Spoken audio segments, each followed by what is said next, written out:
Hey guys, welcome to demo number 8, the Maxi-Van.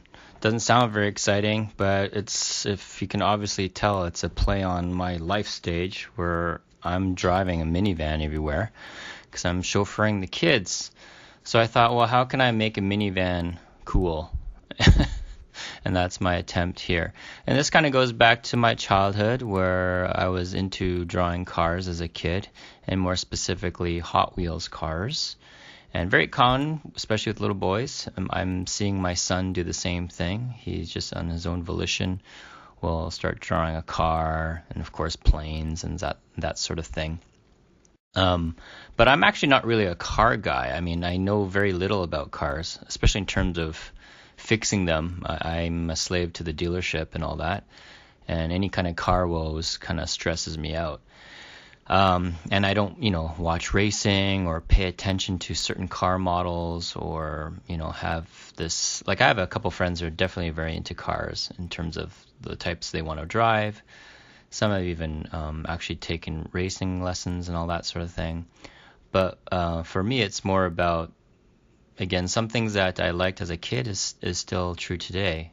And as you can see, the vehicles I've been drawing are very much in the spirit of Hot Wheels and toys. And so here you see me kind of working in the sketch, and I start off with very geometric shapes, very boxy, very exaggerated and angular, a little bit of that animated squash and stretch going on, especially with the wheels. But the construction is similar to anything else, even like characters. And this is something I tell my students, where if you can see the world as basic geometry or basic geometric shapes, then that opens the world for you to draw pretty much anything. And instead of being locked into very specific pieces of information about a subject you're looking at, what that does is it allows you to be a little more receptive and able to kind of approach subject matter that you're not used to drawing.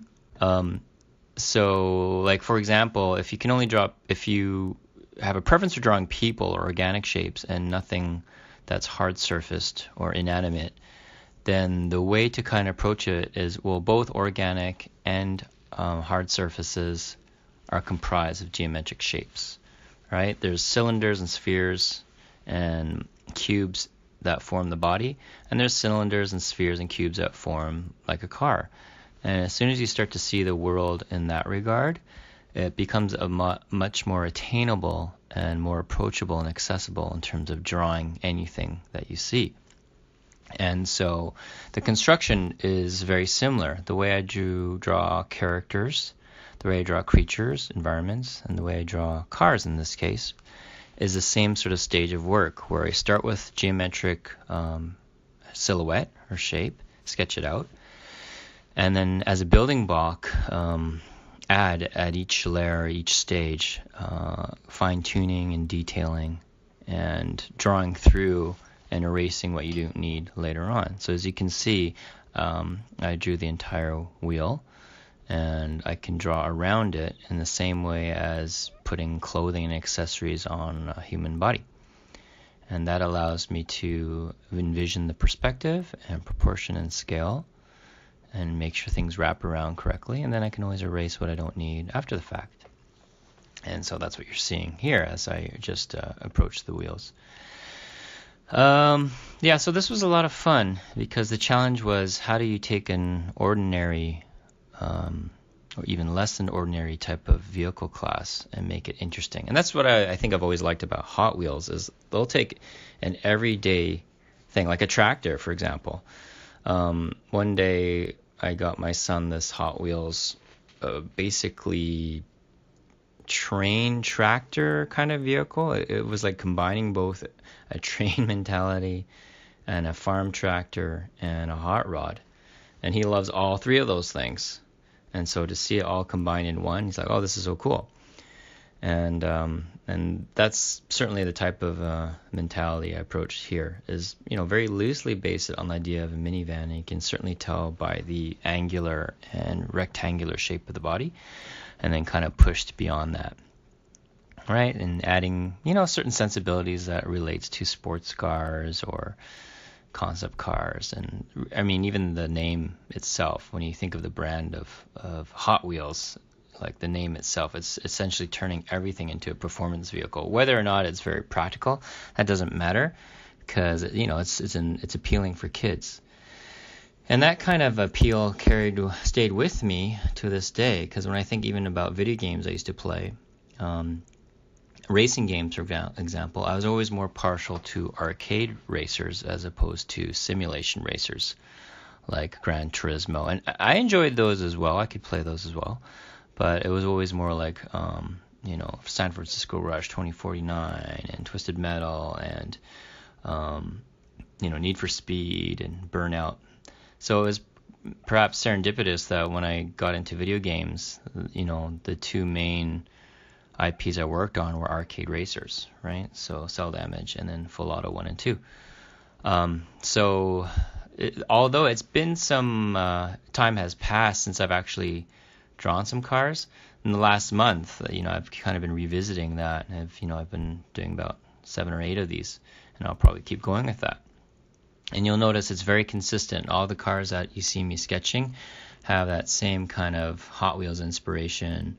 Very exaggerated, very over top, very playful, and that's what's appealing to me. So I've got the main clean line done for this vehicle, and I was sort of experimenting what to put on the back to initialize, like should I put some kind of satellite dish or some kind of ray gun? But ultimately I was like, well, I'm still kind of keeping it in the spirit of what you would associate with a van. So the satellite idea was maybe because of like newsrooms or news anchors and their news vans. But ultimately I decided on this object that could either be, an exhaust or an engine or a turbine or whatever you want to envision, and you can pick and choose what you think it is, just to add a little extra design element and interest on the vehicle. So looks like I'm winding down here. Yeah, so I think that the one beforehand was sort of like a gun, and I was just kind of experimenting with that. But eventually I kind of did settle on something that looked like it could be a cross between a vent or a jet, or I don't know, or something of interest just hanging at the back there. And so, yeah, I think this is the one I decided to go with, and I just kind of cleaned it up. Right. It's interesting because everything else went pretty quickly. I was just kind of reacting and just working with it. And I think my concept background has really kind of helped in terms of now when I'm sketching, since I'm not doing like a full concept process anymore where I'm doing tons of iterations. I'm just sketching for fun. But that whole improvisational approach and reacting to shapes and ideas that came previously in the sketch has allowed me to sort of design on the fly, and for the most part kind of come up with something half decent without necessarily needing to iterate and do variations of. Because as you notice, really I didn't do any variations of the van. The only thing I did kind of explore was that little thing on the back on the ceiling. So now working in some colors and tones, doing a base layer blue, and kind of using that to kind of as a secondary color that's just kind of shining through different states of opacity on the other parts that I color, like the tires here. And again, keeping that really loose kind of sketch mentality, trying to enjoy every aspect and every process of the drawing, from sketching down the initial layout to laying down initial colors and to adding some shadows and highlights. Again, just being very kind of quick and loose and enjoying that process. So here I'm kind of was experimenting whether to change that base color or not. And I really like how the red kind of pops out and plays with the blue underneath it, giving this kind of cool tint to the red. Almost a little bit of a pink aspect that may be coming through. And just kind of, going around the base of the body and picking out certain sections that would highlight or pop out against the colors that would surround the red. And in this case, kind of popping out a teal maybe sort of kind of like a metallic property, and laying that down as well. And again, I'm really trying to keep that loose and free form, and not feeling too stressed or about the necessity to keep it polished or clean. I think it's somewhat subconscious, and I think I've mentioned here and there in the past, where based on the kind of work I did before and the mentality of where certain design and ideas are going and production values, where things are, emphasizing a kind of cleaner and rendered polish and a certain element of realism. But as I said, I'm just going away from all that and just enjoying what has always been something that was always there as a kid, was drawing. And I'm keeping that as much as possible now, just to kind of work backwards a little bit. Not work backwards, but just to kind of, again, reflect on what brought me into art to begin with, and trying to recapture some of that 20 plus years later in my work. So it looks like I'm kind of towards the tail end of laying down my base colors, and working around adding some quick tones and some highlights. And this one was a lot of fun to do. I enjoyed it. And it definitely, as I was doing this, it was conjuring up some nostalgia of certain vehicles that I had done as a kid. And I remember like souping up sports cars, drawing tanks, and that's definitely one of those things I think was always there, and I'm just tapping back into that with these car sketches lately. And it wasn't planned. It was just I did one, and then I just kept going, and I've just kind of been popping those out in between characters and eventually creatures and that sort of thing, just to in some sense to keep it fresh and familiar, but also take mini breaks from in between characters. And that's another way of kind of keeping the mind fresh. But yeah, it was a lot of fun, and I think that's really the testament. I mean, why did I do 8 cars already in the last month? And I think it's because, well, I was having fun with it. It wasn't stressful, and just kind of working with the idea and the playfulness of it. And I think that's how it should be, and that's how I'm going to continue. There's no rhyme or reason. If I decide to switch gears and start doing mechs, or now I just did a creature recently, it's going to be basically how you're feeling, your gut feeling, and your instinct, and what you want to do. So here I'm kind of adding a global tint to the whole image, just to harmonize everything and bring a little bit, in this case, a little bit of pink across all the different colors that we see here, in the red and the blue and the violets and in the teal. And playing around with some of the opacity and contrast levels, because I still want to keep the line quality of that initial sketch. And then I also decided to play around with white lines, or different, value levels of lines, working with the black and the white. Here I'm just kind of cleaning up a little bit, as I decided to go with a darker background. And again, trying not to be too concerned about making everything perfect and staying in the lines, but I did want it to have a certain, didn't want it to be too distracting either. So once I have that, there's a little value test when you see it go grayscale there.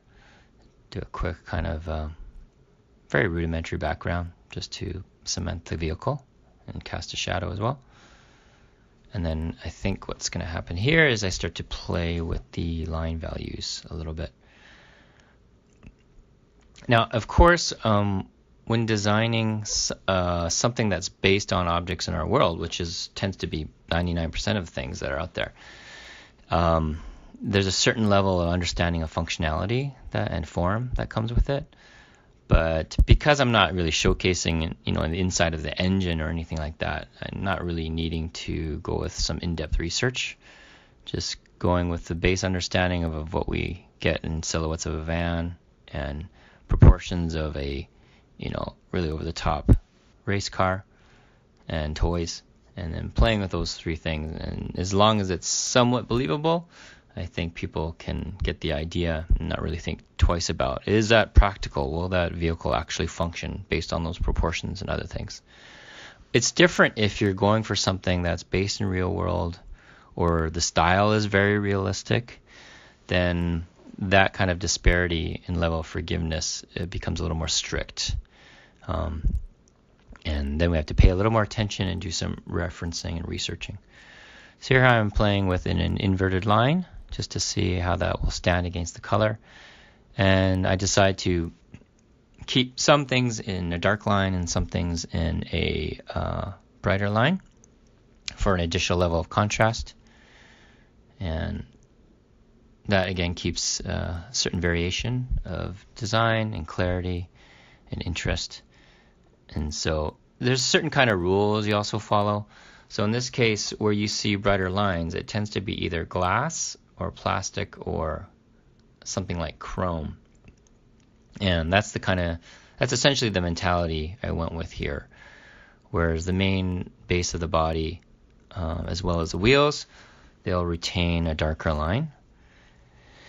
And in some cases, I'll use the inverted line as a secondary highlight that's already built in.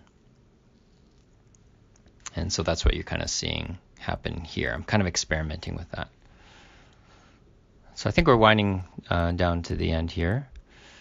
And yeah, it was a lot of fun, and especially the challenge of taking a mundane, everyday vehicle and how can we make it exciting. I drive a Honda Odyssey, and one time a student showed me a souped-up Odyssey. And it was kind of funny. It had a spoiler, had all the trimmings, it had beefed-up wheels. It looked pretty cool, but at the end of the day, it's still a minivan. So maybe in the back of my mind, that's kind of what I was thinking. I don't actually quite remember if I recalled that actually when I was doing this. But definitely it was a connection to the fact that I drive a van. So that's why I did this and called it the Maxi-Van. So that's it. Hope you enjoyed it. And as always, until next time, take care.